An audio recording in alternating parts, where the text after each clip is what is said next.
Hello, everybody, and welcome back to the Couch GMs podcast. It is Friday, March 15th, 2024. I'm your host, George Kerth, joined by the two best friends anyone could ask for, Cody Roadcap, Snyder in the house. Free agency happening. Guys, so much to talk about today. So, we can jump right in if you want, but, how you guys doing after our little break in the end of February there? Doesn't even feel like we took a break. I'm being 100% honest. Really We were doesn't. just here last week. Well, Cody and I were, but feels like we were just here last week. Hey, played some games. That was fun. Hopefully we do more of that this offseason.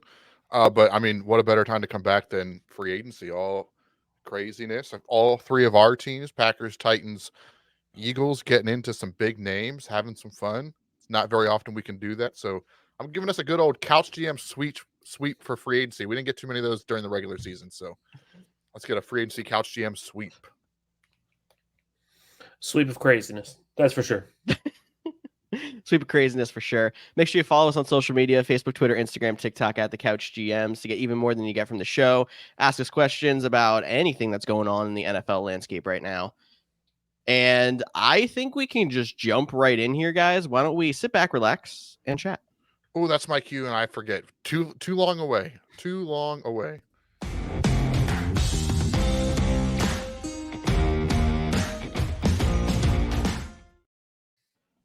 I don't even know where to start here because we can talk quarterbacks changing teams, running backs going bananas, a whole bunch of other trades. There's so much that has been happening. Do one of you guys want to start, or do you want me to? Why don't you? I'll ask you a question, then I'll get your answer. So Hit the root of our podcast leans into fantasy football a little bit. So of all the moves, which one do you think has the biggest impact on fantasy? We'll start there. I didn't give any time to prepare, so I'm gonna go with, because maybe it's a cop-out answer because quarterback's the most important position, blah blah blah. It affects the most other people in fantasy. Kirk Cousins to Atlanta, because we're hoping Kyle Pitts gets good again. Maybe we'll see Drake London make a rise. Who knows what the running backs there are going to do? And I mean, hopefully Kirk stays a fantasy relevant quarterback. I think just because that affects the most people, and it was a very intriguing move to see him go to Atlanta. I think that's the biggest fantasy impact in my mind. Plus, we haven't seen much outside of Drake London as far as receivers, and they did trade and get Rondale Moore as well, traded away Desmond Ridder. So there's a chance that Rondale Moore becomes something. I mean, I think he's been good since the day he got drafted. He's shown flashes here and there, but maybe he'll get a little bit more prominent role in this offense, work with a better quarterback. Could be interesting. Did they not also sign one of your favorite young receivers in Darnell Mooney too? So that offense is slowly starting to get some weapons around them. So, okay, we're all going to pick Kirk Cousins. I feel like that was the easy answer. So I tried to get the conversation started, and we all ended up with the same guy. So maybe some favorite moves. I still think the biggest fantasy impacts had to be the running backs. I think some of the running backs had to be, obviously I think some gained value. I think some decreased in value. I think Derrick Henry is an interesting one because you could say going to a more powerful offense in the Ravens, a more high-powered offense, that he should go up in value. But Henry was the Titans' offense. He's going to lose a lot of rushing touchdowns to Lamar now. That's going to happen. So he might lose some value. Saquon Barkley, same story. He's going to a better team. He's going to a team in the Eagles that has a super high-powered offense, so you'd think he'd be better. But the Eagles are also the same team that have never figured out how to use a running back properly. So I don't know if I trust that all that much either. I think, Cody, I want to hear from you. I think Josh Jacobs is a really interesting move, and I want to hear your take on it from a fantasy perspective. All right. I love that you teed me up, because from the minute we made this move, I've had a question for George about this to help me kind of cope with it. But we haven't recorded for 2 days since the move, 3 days maybe since the move was announced. I feel like I should have cracked a drink at that moment. Guys, you got to. I would have waited to crack it if I knew that was the plan. We're doing a group. We're not sponsored by Coke Zero, but we all have it. So just nice. How about it? But anyways, back to Josh Jacobs. One, I hate losing Aaron Jones, but I get the business side of it. And I think it was actually a really good deal. 4 years, $48 million sounds like a lot for a running back when you realize it's only 12.5 guaranteed for a running back that's 26, 13 months removed from leading the league in rushing. I think that's super exciting. But from a fan, and we had this conversation a couple weeks too about how does like fantasy like affect your mindset when you're watching games. So my question is, George, and try to put this in perspective. If you're a long time listener, you'll get this. How would you feel if the Eagles signed Amari Cooper? Like a good player, but like because of fantasy, like you just have like this bad taste in your mouth. And maybe it was because I had Josh Jacobs the 2 years before he led the league in rushing, and then I had him last year again, and it just was like, all right, that's kind of like my experience. And fantasy has, played an impact on how excited I was at first, and then Aaron Jones left, and it was like, man, I really don't like this move.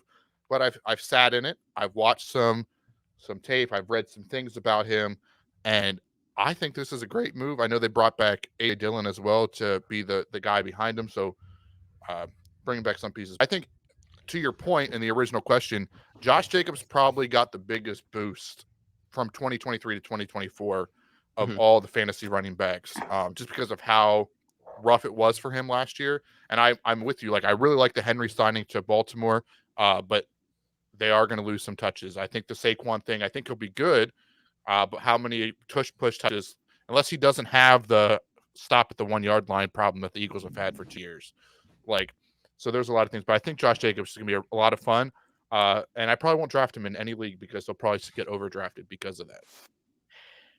To answer your question about how would I feel if the Eagles signed Amari Cooper, I think I would be the same exact process as you just explained. Like, I would have to go back and, familiarize myself with like how good he actually is, and the fact that he hasn't had, a team around him similar to what he has now, or like my fantasy bias would show through very strong. So I don't think your reaction is off the cuff at all. I think it's very justified.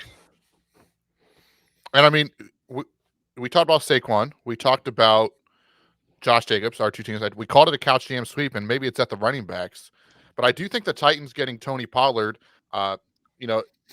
maybe a little bit more based off of what he did last year. But I think like from 2023 to 2024, like he can't get much worse as what you expected in what we thought we were going to get in 2023 versus what we got in 2023 for Tony Pollard.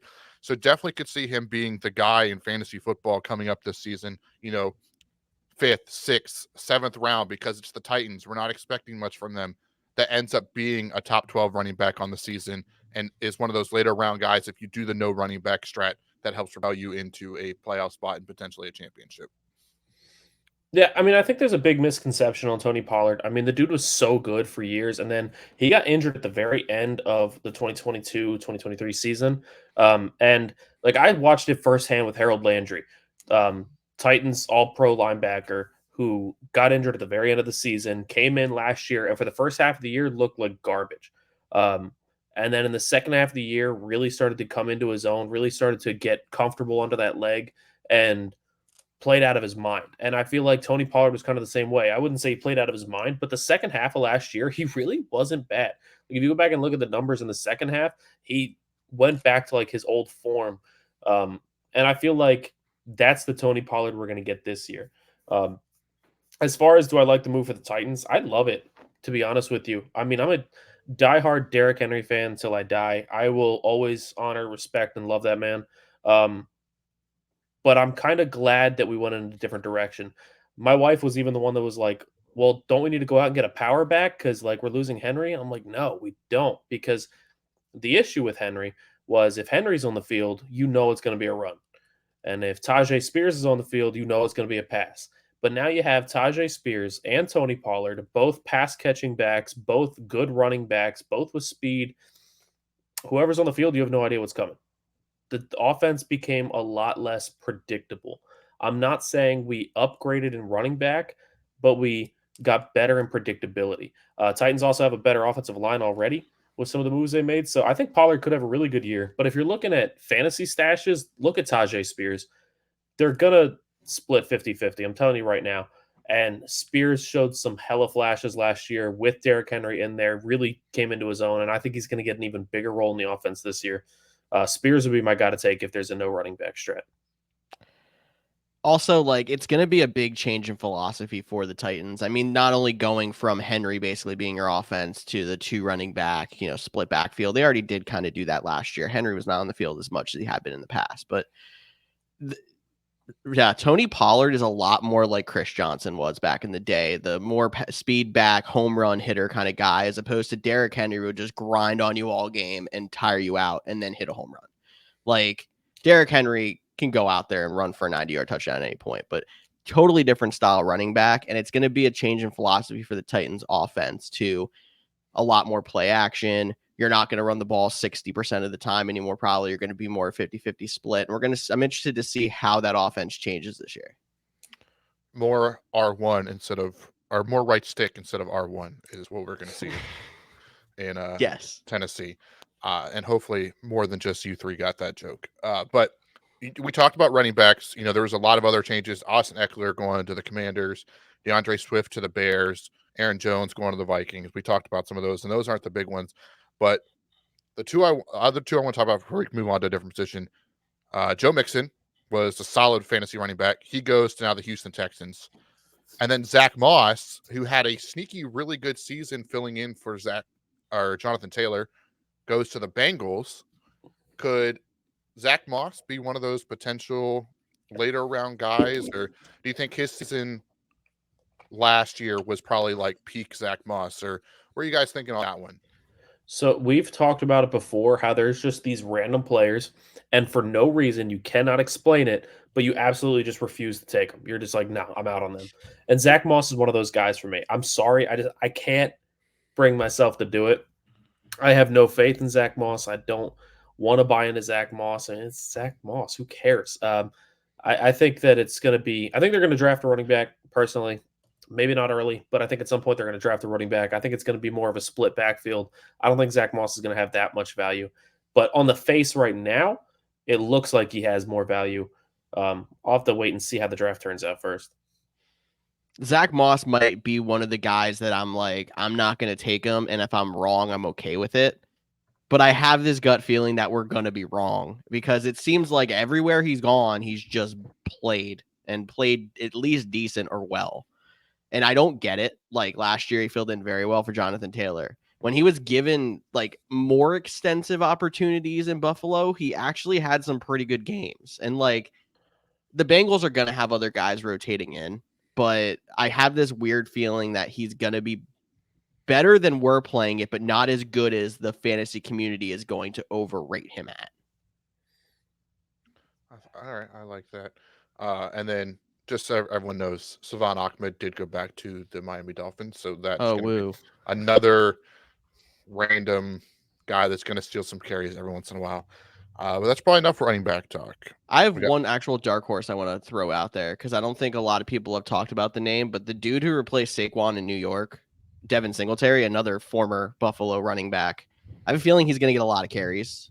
And every time I think he's washed, he's not great, he's not going to do it. All he does is ball. Like he did it for Buffalo. He went into Houston and had an amazing second half. Like I am keeping an eye on Devin Singletary as one of my mid-round running back guys. Bold. Hey, George can tell you he's going to run for 2,000 yards in our bold predictions episode. Devin's going to tell you 2,000 yards. George there. I told everyone your bold prediction. Oh, thanks. Wide receivers, though, those are always the fun ones. A lot of guys got re-signed, like Mike Evans, Michael Pittman. Those guys, T. Higgins got franchise tags. So the market was thin. But Tyler, your Titans, they stepped up 4 years, $92 million. Calvin Ridley, which we all were surprised is 29 years old, but good fit. You guys desperately need a wide receiver. And I think he complements Hopkins and Burks nicely to give you a nice little trio there. Hopefully Burks can finally stay healthy. Yeah, I mean, hopefully he can stay healthy, but hopefully this builds his confidence. I mean, first year we were asking him, like, you got to be our number one, and he wasn't our number one. Last year we were saying we need you to be the number two, and he just wasn't the number two. But now we don't need him to be anything. You could be a number three. You could be a slot. I still expect the Titans to draft a receiver at some point this year. So all we need is, just step in there and be an every now and then guy, and gives him that chance to really come into his own. With less pressure, he can really start building that confidence back up and become the guy that we drafted him to be, hopefully. If not, I think this is going to be his last year. He's going to be gone. But as far as Calvin Ridley, like I love the move. I think it's a bit much for a receiver on the surface. but I'll get back to that. But as far as like the fit on the team, I mean, DeAndre Hopkins got all of the looks last year, and now you have D Hop on the left. You're going to have Calvin Ridley on the right, and now you got two pass catching running backs. I think this offense is going to be a lot more dynamic than we've seen in years past, and I'm kind of excited to see it. I think it's a boost for Ridley and Hopkins, but mostly for Hopkins. I think that he's going to really take a step forward this year because he's going to see less coverages. Calvin Ridley is being looked at as the wide receiver 1 already, not D Hop. So I think defenses are going to focus on Ridley more. But as far as the money, and this is an interesting thing that I want to talk to you guys about. We keep seeing these numbers break, right? And there's so many people, like I can't tell you the amount of posts that I've seen, and not just on Titans players, not just on Calvin Ridley, but on most players that it's like, oh my God, overpay, overpay, overpay. Why are we paying him so much? Like Calvin Ridley just got paid, and his average annual value, he's a pretty high paid receiver. But the way the market just changes every single year, like, is this actually a bad contract? Because you got to think, Justin Jefferson still needs paid. T. Higgins still needs paid. There's so many other guys that still need paid. And what starts as a contract up here is just going to keep getting topped and topped and topped. And it's just every year the market just keeps to shift more. So are they really overpaying, or are they really just getting ahead of the market?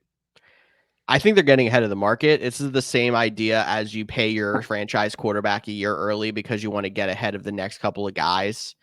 And evidenced by like Jalen Hurts becomes the highest paid NFL player ever, and then Lamar Jackson takes it over a few days later. Like that kind of thing just keeps going. But I don't think people look at it that way at the skill positions the same way, but it is the same exact scenario.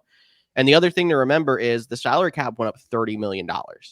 That's unheard of, raising the salary cap. That's going to boost everybody's salaries because there's more money to give.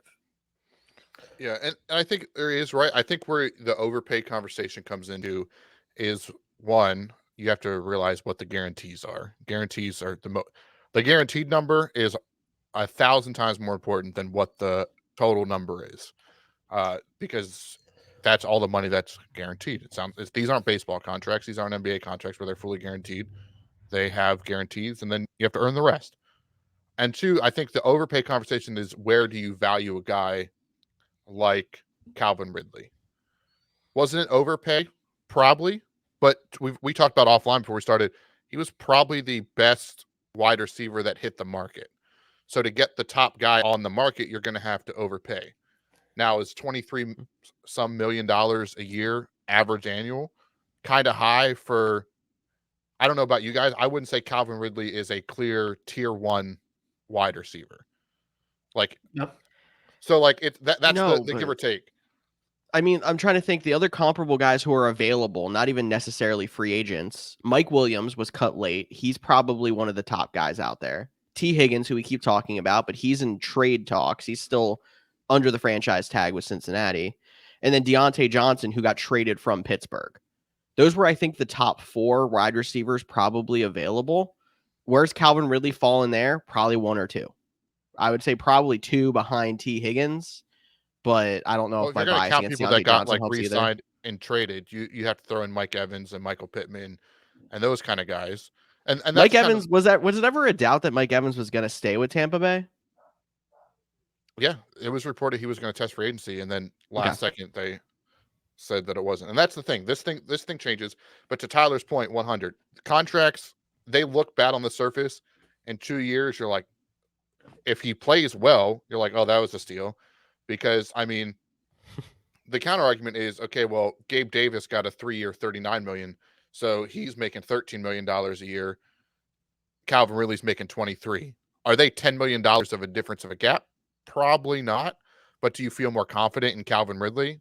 Probably yes. So, and again, it's only $50 million guarantee. There's $42 million in that contract that he probably will never see. And I mean, let's talk value here too. So you also, like you said, we have to talk how much do you value that player, and do we value him as a top tier receiver? Maybe not. But here's the thing. Let's go back a few years. So 2021, number 1 receiver on the Titans was AJ Brown. He had 869 yards. Nice. 2022, top receiver on the Titans was Robert Woods, 527 yards. That's not a made up number. 2023, for the first time in years, Titans see a 1,000-yard receiver. We get DeAndre Hopkins at 1,000 yards. Number 2 receiver on the team is Chig Okonkwo at 500 yards, who was basically non-existent for most of the year. So the Titans go from never having that dominant number 2 receiving threat. Like, you even think back to when we had Julio Jones and AJ Brown. Like, Julio barely was on the field. You still didn't have 2 good receivers. It was still just one. Now, for the first time, you can say we have 2 solid receivers. Calvin Ridley had 1,000 yards receiving in both of his last 2 full seasons, including last year. So you're talking about 2,000-yard receivers on the same team. Overall, in the grand scheme of the NFL, is he valued at $22-23 million a year? Maybe not. But on the Titans, to have that chance of having 2,000-yard possible receivers, absolutely worth 22 to 23 million. 100%. And I think also what it does too, and we're going to talk about the draft all season long. You have what, the 7th pick? Yep. I don't have that draft order. The 7th pick. Well, now you're not forced to take or hope that one of the big 3 wide receivers fall to 7. Now you can be like, you know what? We could probably get a receiver in the 2nd round that we can grow behind DeAndre Hopkins and Calvin Ridley, but we can take one of the top offensive tackles because we need offensive lineup. This move also gives you options, and because the salary cap went up and because you had one of the highest numbers of salary cap going in, you can afford the overpay. The problem is if you start to overpay players too much, like the Jacksonville Jaguars in your team, they get in this constant of they win the offseason, but it doesn't show up on the field. I'm not saying that's what's going to happen for the Titans. They've made some good moves this season, but as long as it doesn't become a recurring stream trying to overpay people just to get them on your team, to keep you in that constant middle ground on the brink of being good, on the brink of being bad kind of thing. But I do think the value for this team made the most sense, and it came out of the blue. It was like Jaguars or Patriots, Jaguars or Patriots. Oh, Titans. And that means there was a 3-way bidding battle. So the cost is going to go up in that way too, because he was arguably the top option that was readily available without giving up draft picks. Yeah, from my understanding, Titans didn't go to the, I think it was the Ohio Pro Day or the Georgia Pro Day, one of the two, but everybody's freaking out like, why aren't you there? Why aren't you there? Why aren't you there? And it turns out they were spending the entire day in contact with Calvin Ridley and his agent, and Ridley was fully planning on going back to the Jags, and then the Titans swooped in at the last moment and were like, look, if that's your value, we'll up it. And he was like, all right, fine, cool. So he went to the Titans, and I think that's pretty cool. One more note on the Titans, and then I'll move on from them. We could talk about plenty of other people, but I just find this kind of a interesting thing. One of the little moves that isn't even worth talking about that much is Titans signed Mason Rudolph, backup quarterback, which sure, fine. I don't care. Is it a flashy move? No, but he's a decent backup. Showed some flashes last year. He'll compete with Malik Willis for the number 2 spot behind Will Levis. The reason why I bring him up is he signed for just $2.7 million this year is his cap hit this year. Sorry about my dog in the back. $2.7 million, and at the time I was like, beautiful. That's a cheap backup quarterback. You can't get a quarterback that cheap. He is actually the highest paid Titans quarterback on the roster right now. Should have saved that for your oddball fact. Yeah, seriously. I have a much better oddball fact. But that makes sense. That makes sense because you have 2 second-round picks, so they're probably making $1 million a piece. So very cheap quarterback room again, which allows you to spend a little bit more to get some pieces too. So not every contract in terms of overpay is the same for every team. Just like Mike Williams, he's probably going to sign for the Chiefs for some stupid cheap contract because he wants to go win a ring. But if he wants to chase money, someone will probably give him a contract similar to a Calvin Ridley deal. Maybe the Patriots fall back to him. So those are the kind of things too. Some players take less to go to teams they want to go to. And Tennessee also has no state income tax, so that helps. I saw one comment that was pretty funny from a Titans reporter that somebody commented on something saying overpay, as everybody does. And one of the Titans top reporters said, consider it the we suck tax. And I thought that was kind of funny because it's like, if you think about it, bad teams typically have to pay a little bit more to get those top players because Players want to go somewhere they can win. You hear it all the time where it was like the Patriots were getting players left and right because they're taking discounts to win a championship. Then the Eagles and then the Chiefs. Like people take discounts to go to those good teams, try to win a championship. So if you're a team that's projected to maybe not even make the playoffs, sometimes you do have to pay up to get those good players because it's the we suck tax. I like that. And the last thing I'll say on the Calvin Ridley thing is we all laughed, and this will bring it full circle to your point. We all laughed at the Jacksonville Jaguars giving Christian Kirk $20 million a year. Yes, there was some we suck tax in that, but you know what? He turned out to be a pretty solid piece for them. And now 2 years later, a guy like Calvin Ridley is making $3 million on average more than Christian Kirk. And it doesn't seem that odd. So again, to your point, certain teams need it, certain things, and in a couple years, this contract will look like a steal. If he's good, if he looks like it's bad, they'll cut him in 2 years, and it still won't be that bad of a cap hit. Current number 1 wide receiver for those Jacksonville Jaguars also. But anyway, Tyler mentioned Mason Rudolph, starting quarterback for the Steelers in the playoffs. They went out there and are expected to, I guess can't technically currently sign Russell Wilson, one of the bigger quarterback moves that happened after he is now post June 1st released. 99.9% sure he is officially signed. He is not allowed to be because he is post June 1st release, but it is expected he plans to sign with Steelers in the new league year. The New Year League happened 2 days ago. June 1st, I should say. That it's a post June 1st cut, so he technically can't officially sign his contract, but he's signing with the Steelers. Gotcha. They've already done like media stuff with him, so Steelers. I never understood how that worked, but I think it's a formality where it's I don't know. I think he's legally allowed to sign. I could be wrong, but the Broncos don't get the cap savings until June 2nd. Got it. And maybe he can't because I think he technically counts as one of the 90-man roster spots. So maybe that's where the loophole is that he can't. But like I'm pretty sure he would be allowed to sign, but maybe not. We'll have to wait and see or do more research. Cody, the cap loophole guy over here, can't figure it out quite yet. But thoughts on Pittsburgh going out and trying to get Russell Wilson to cook in Pittsburgh? He has to beat out Kenny Pickett first, and I think it's a legit competition. So that does not sound great for Russell Wilson, first off. But if he's good, I mean, there's teams that are already trying to trade for Kenny Pickett. So if the offer is good enough, they might just let Russ be the guy and get rid of Kenny Pickett. But I agree with you completely. I think it's a legit competition. Russ did nothing for the Broncos that made me be like, yeah, he's definitely the starter. So I think Russ actually had a better year last year than we expected, but him and Sean Payton never meshed. And I think he could have still been the starter in Denver if they weren't like already set on going a different direction. Like that first year really put him on the blackball list, and then they got a head coach that it wasn't his guy. But I think there's still a little bit left in the tank. I don't think it's quite as close of a competition with Kenny Pickett as you guys do, but it is still a competition. Okay, it's a competition in the same sense that it was a legit competition between Kyle Trask and Baker Mayfield. But because they brought in Baker Mayfield, they were going to give him every chance to not. And Baker Mayfield turned out to be good. He got a big extension before free agency.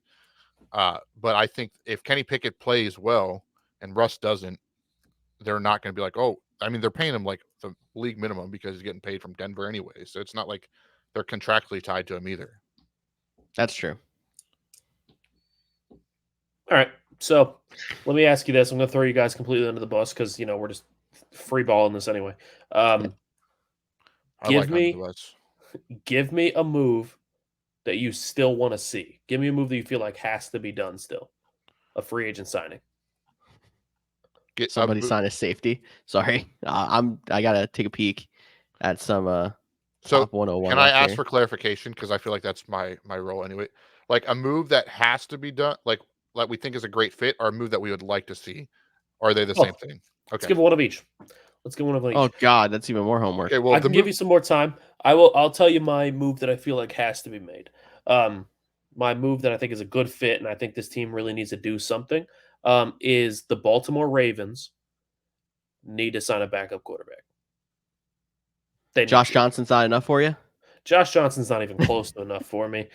Tyler Huntley, I mean, they could bring him back, but there is Ryan Tannehill and there is Jimmy Garoppolo out there. I feel like one of those two guys would be the guys I would go for. If I were them, I know they don't really fit the system, but they are the most veteran quarterback that could step in. The Ravens have a solid team now.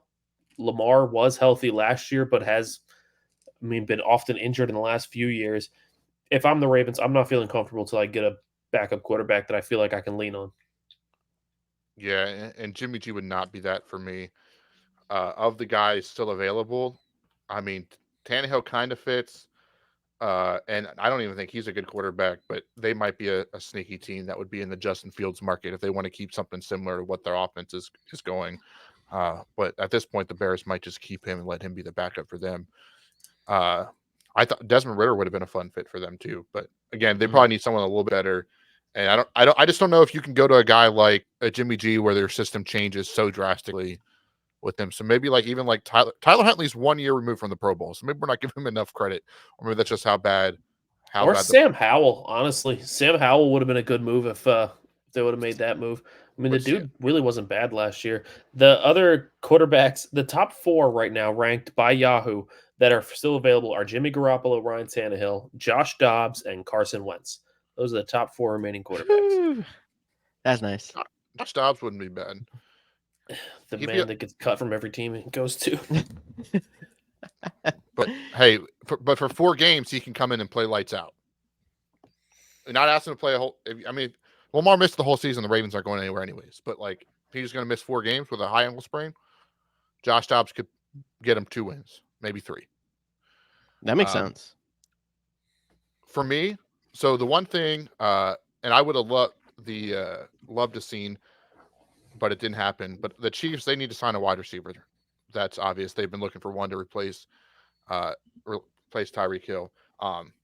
And I mentioned Mike Williams. I think that'd be a good fit. I think Hollywood Brown would be a fun fit with them. They need to sign a receiver at some point, and they'll probably get somebody. I thought Curtis Samuel would have been a great fit for them, but I believe he just went Buffalo to replace Gabe Davis. So that's kind of where I would have thought. And then if I would stay with that, like, I mean, we're almost like pretty much picked over, like, of the main guys. Like, there's not a ton of guys left. And maybe like Kareem Hunt, Dallas. They haven't got into anybody. They need a running back. Maybe Kareem Hunt to Dallas is a move that I think would make sense and maybe have some potential fantasy value. I was gonna say taking a flyer and going J.K. Dobbins to Dallas. Like, if he can stay healthy, he's still showing flashes, but there's been a lot going on with lower body injuries with him that it's like he would probably get a very cheap 1-year deal and just say, like, can you go out there and still do it? I also did like the idea of going Hollywood Brown to the Chiefs, but you kind of just glazed over that one. The one that I think would be a really big splash move that would be interesting, Justin Fields getting traded to Denver, because they don't have a top end first round pick. It seems like the field market's been a little bit lower and lower, and the Bears at this point might just be waiting till draft night to actually go out there and make a trade, because once people see how the board falls, maybe they'll get a little extra value. But there's a good chance Denver's not going to get a top end quarterback out of the draft. So going out there and taking a stab at Justin Fields might be the way to go. Where does Denver pick? 6? It should be about 5? middle of the. Oh no, they started winning. They started winning some. So yeah, they're before like they benched 10 or 11. While you look it up, is David Bakhtiari going to the Jets? I don't see why not. Okay. Denver picks 12. 12. Not really high enough to make a move to the top 3 either. Well, I mean, San Francisco went from 12 to 3, literally. And drafted a guy who's already off their team, but that's not the point. But I'm saying they can make it happen. They would have to do something similar if they wanted to get up that high. And they could probably still get in the mix for like a J.J. McCarthy if they wanted to and not have to get up that high if they liked. And J.J. McCarthy seems like a Sean Payton kind of guy. But yeah, I mean, defensive wise, like there's some guys I'm intrigued like where they're going to end up. Like, where is Xavier Howard going to go? I know Snead said he kind of wants to go back to the Chiefs now, but is he going to, stay in Kansas City? Does T. Higgins get moved? There's a lot of big question marks. For me, I mean, I would love what I really want to see, and this is just like complete Madden trade. So the Vikings, they signed Sam Darnold to be their starting quarterback. Yep. Maybe they're going to try to get up there. They have a pretty high pick too. They're going to be in the mix for a quarterback as well. There's going to be a lot of quarterbacks needy teams, but they have Sam Darnold right now. And I would almost love to see a T. Higgins and I don't even care if it's 2 first-round picks go to Minnesota for Justin Jefferson. Let the LSU team, Jamar Chase, Justin Jefferson, Joe Burrow, get them back together. I would love to see that. I think that'd be a ton of fun. And then you get T. Higgins, so you got another receiver to pair with Jordan Addison. So you get a receiver, you get an additional first-round pick. Yes, it's middle round, but that gives you 2 picks this year and an extra pick next year if they can get 2 first-round picks to get up to potentially get their franchise guy.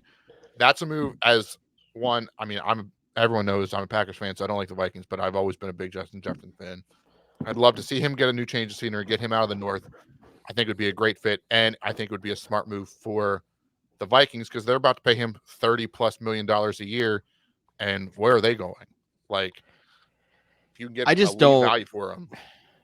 I think that like if there's anybody to keep and hope you can take a turnaround, it's him. But like the only reason I don't see it happening is not because of the Viking side, but it's because the Bengals are gonna have to pay Jamar Chase very soon too, and you already paid Joe Burrow big bucks. Like I feel like that's probably too much money to put into those 2 positions on offense, and they'd be going for that. This is our 1-year run, and then we're either gonna have to figure out how to fit Chase and make cuts elsewhere.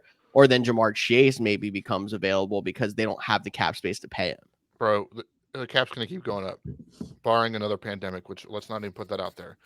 Like, you mentioned $30 million this year. It's going to go up again next year. They can make it work.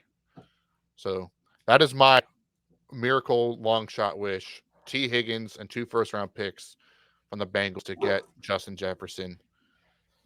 And then the Vikings use that to move up to get a quarterback. Hopefully not Caleb or Jaden. They can get Drake May. Oh, Cody. The Packers fan coming out. Any other signings or trades that you guys want to touch on before we start to wrap ourselves up here?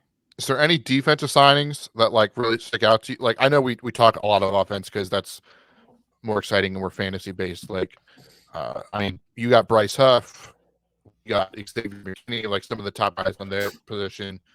I know the Titans are looking at safety. Like, but is there any big defensive surprise? Like, I really do think Danielle Hunter to the Texans to pair it with Will Anderson on that team. Like, that's the one that That's what I was going to say. I was going to say just the Texans signings in general because, like, they already had this really good offense. They already had this really good team, and they're really on the rise. And then they go out and get Danielle Hunter. I'm like, man, the Texans are just going to be good. And they got Danico Autry.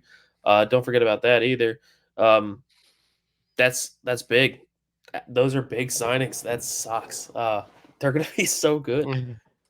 But look, I mean, as a Titans fan, I don't want to see the Texans continuing to get good. As a football fan, seeing the Texans go from being literal joke of the NFL, like they were so laughably bad, to just all of a sudden, bam, they are a force to be reckoned with. They are a legitimate Super Bowl contender. I don't care what anybody says. They are. In such a short time, really, is just impressive. It's amazing. And I think the signing of Danielle Hunter is a big part of that. Everybody's going to talk about CJ Stroud. And I mean, now they got Joe Mixon and everybody's going to talk about that offense, but that defense, man, it's getting scary. I agree. I definitely like the way the Texans are going. The Titans and the Titans. Get your Teton shot. That's his fantasy team name next year now. I'm forcing it. This is where I sign off. All right, guys. Have a good... You've already left once if you're watching on YouTube. Make sure you subscribe. No, you're good. You're good. No. I think Patrick Queen not only just leaving the Ravens, but going to the Steelers of all places is a very notable move too.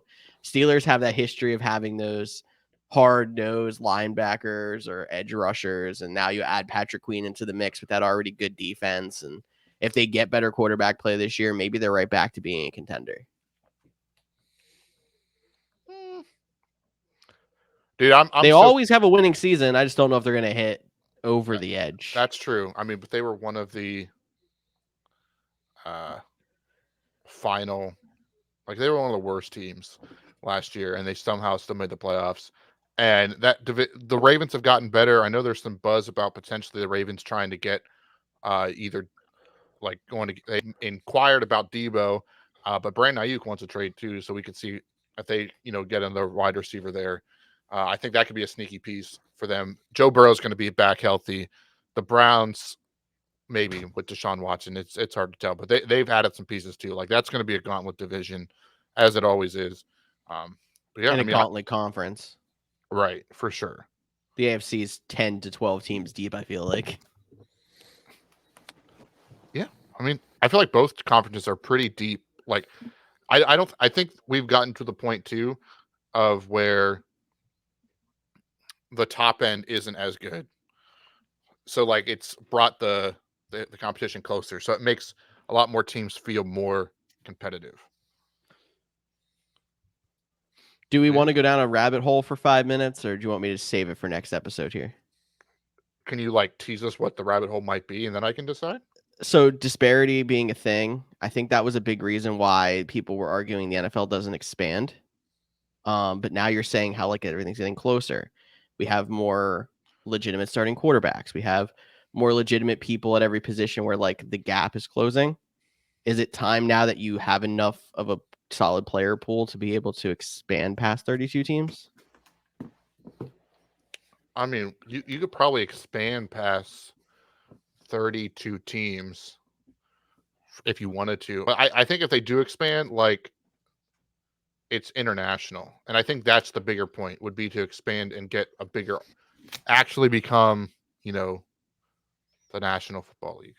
Like all countries. The International Football League, the IFL, is coming soon. Yeah, I guess true. But yeah, I think there's enough for expansion. I mean, there's still some bad teams. Like let's not like the Panthers are still really bad. Yeah. And I don't know what they're doing. Like I know they traded Brian Burns. They didn't get a first round pick. They got Deontay Johnson. Yeah. I mean, they did get, which honestly, I think that was like their best move of the offseason. Like they got him pretty cheap in terms of draft capital for a legit guy that I think will help Bryce Young. I mean, they still have Adam Thielen too. Probably. He hasn't been cut. So I didn't know if he was under contract more than Tyler Boyd finally gets a chance to like get more playing time, and I think he's a reliable receiver for Bryce Young. I think that'd be a good fit. I feel if Higgins gets traded and Boyd doesn't go back to Cincinnati, I'll be shocked. I just think Boyd and Thielen are like the same player. I think Boyd's got to be younger than Thielen. Oh, he's definitely. I'm sure of that. Well, we're gonna fact check that. Because I mean, Boyd is. Anyone want to guess on Tyler Boyd's age? Boyd's 29. I know that for a fact. I did just see that on the top 101, but I don't know about. So Thielen 32, I'm guessing. Thielen is 33, so not too bad. Close. Yeah. So if you're saying similar player, but they'd be getting younger. But if they already have Thielen on the books, I don't know if they would go to Boyd also or Boyd instead. But why not though? Like, who cares if they're a similar player? I mean, you're looking for weapons to put around your quarterback that you put too much draft capital into, and it might be bust. Like, the Dolphins play football like I play Madden. It's like whoever has the highest speed at receiver and running back is going to be on my team. They're all the same player, and they're really good. So until January 1st, and then it gets too cold for them, and then they have to hibernate. I think same player, like in that case, like they're still versatile. Like Thielen and Boyd are both aging slot players. Like you can't have two slots on the field. Like that's why not? But because think about it, Bryce Young has no confidence. He hasn't really shown anything yet. So you put two slot receivers that are sure-handed. Yeah, they're gonna chunk you to death all the way down the field. It's gonna be really annoying to watch that team where every single drive is a 20-play drive to score a touchdown, but it's gonna work. So you're And going it's I to could only imagine this offense that Tyler is putting together of let's have Bryce Young at quarterback, split him out 4 wide every single play with Chuba Hubbard in the backfield, and we're just gonna say F it ball and just throw it around the yard. no, yeah, dude, little 6-yard plays consistently, and they're gonna be sure-handed. They're good route runners. They'll be able to make those short plays. No, they won't be getting that home run ball, but do we really want Bryce Young throwing too many home run balls right now? I'm not saying it's an exciting offense. I'm not saying it's a No, but good I mean, like, idea. I just even the But it fact could that you're work. saying let's put 4 receivers out there every play with Bryce Young seems like a horrible idea. And I would be all about watching it happen, but it seems like a horrible idea. my whole thing is you started this out. He doesn't have any confidence, so let's condense the field to in between the hashes. And So put there's 4 receivers on the field every play. no wide. There's no the throwing lanes are more condensed. I'm not vibing with this one. Dude, okay, but also it's not just the same people. So you have Chuba in the backfield, right? You got Adam Thielen and you got Tyler Boyd doing those short chunk plays, and really Boyd can do those intermediate plays too. He can do those mid rounds, and then if you want Bryce Young to have the confidence to throw it over the top, you got Deontay Johnson just streaking down the sideline, while the defense is just getting pissed off that you have these two guys just chunking them down the field in the middle anyway. I mean, look. Again, And then the it's not MVP exciting. of the entire team would be Terrace Marshall for no reason. Probably. Wow. I'm just trying to make Cody's head explode at this point. When you get a rookie quarterback, they usually throw to the tight end because they want to build that confidence of having that sure-handed short receiver. That's basically what you're doing, is you're giving him those guys you can complete. I mean, do guys have confidence because they throw the big plays or they make the big splashy plays, or do guys have confidence because everything they're throwing is getting completed and they're moving the ball down the field? That's how you build confidence, in my opinion. I'm envisioning this Same. entire situation as, I don't know if you guys watch SB Nation videos on YouTube where they do videos, they'll try to break video games. So they would pick one play and run an entire season on Madden with one play. I'm envisioning this with Tyler being we're going to run this 4 receiver set, only that the entire season, and see if we can make the playoffs with Bryce Young at quarterback. Bro, I'm about to play as the Panthers on Madden and make this exact team and win 6 Super Bowls in a row. I'm telling you, it'll work. Madden's also broken, but that time of possession for the Panthers would be insane. So hold the ball forever on those 20-yard plays. Well, yeah, obviously. We've been trying to play for years. All right, well, you got an oddball fact. Now I want to go play Madden. I guess I got my oddball fact. You got to hit the bumper. Yeah, sorry, my bad. I'm really bad at this. We took too long of a break.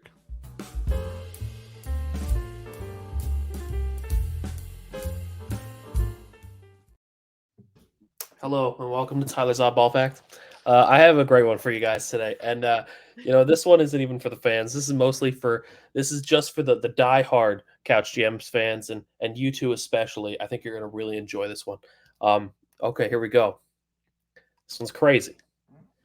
What if I were to tell you that there is a Steelers quarterback that has made 9 Pro Bowls and 2 Super Bowls and has never gotten an MVP vote? Ben Roethlisberger? Nope. Well, I'm curious. Did Roethlisberger ever get an MVP vote? Yo, just stop. Just stop. But no, you're right. Russell Wilson never. Russell Wilson. So if they go, how many wins till he gets one? They go 9 wins, 10 wins. Does he get one this year? No. Man's 35. They ain't getting that many wins to begin with. How many years in the future are we going to be until somebody finally has the last time of saying Russell Wilson never got an MVP vote? I'm going to be saying that on my deathbed. So exactly. So we're looking at 2030 at the latest. Russell Wilson never got an MVP vote. Grandpa, who's Russell Wilson? It's gonna be a future conversation. How many Pro Bowls did Russell Wilson have? 9. 9 Pro Bowls.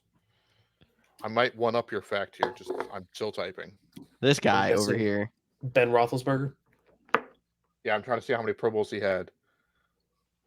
Oh, so he's a 6-time Pro Bowler, 2-time Super Bowl champ, 2-time Super Bowl MVP, but never. No, I don't think he's a 2-time. I think he's a 1-time Super Bowl MVP. Maybe not even a Super Bowl MVP at all.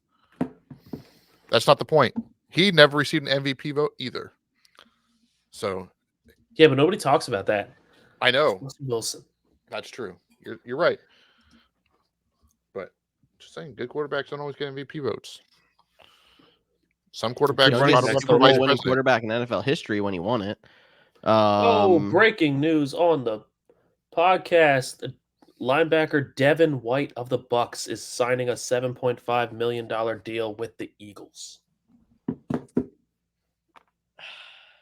What is this reaction, George? I feel good. Maybe you should turn on the tape. I can relax now. Sucks. Have you watched an Eagles linebacker over the past year and a half? Have you? Well, 1 year and a half. That would give me T.J. Edwards, and he was actually pretty good. Yeah, you're right. T.J. Edwards pretty good. So, but now you have Devin White, who just runs fast, but doesn't do much anything else, and you paid him $7.5 million. So plus, there's that one dude on the Eagles that's like stupidly good, but nobody ever talks about him. Not anymore. I think it's a white dude. No.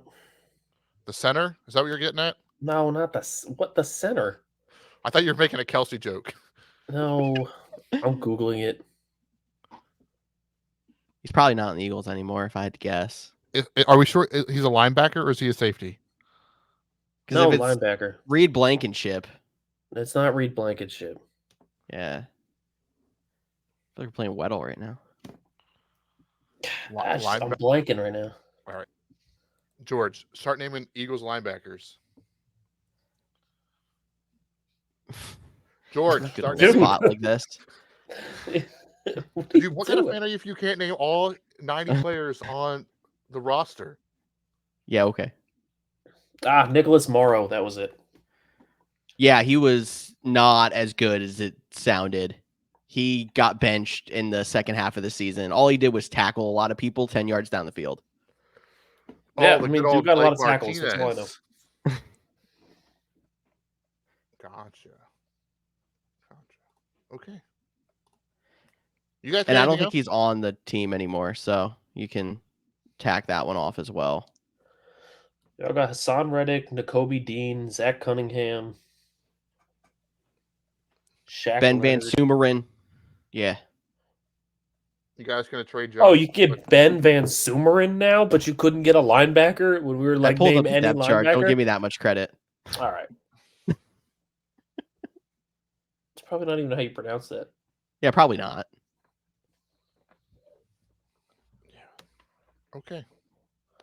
Well, we're now just randomly naming more players, and if you want to see us name random players, go check out our game night video, which we're going to do more of during the off season, playing some games, basically naming random players. And it was good to be back. Anything else, or can I end the show? Because it is going way off the rails. End it, man. I got things to do. Yeah. George? I'm good. I don't know, man. You seem like you've been a little bit annoyed now, and then I bursted your bubble and you got excited. I don't know.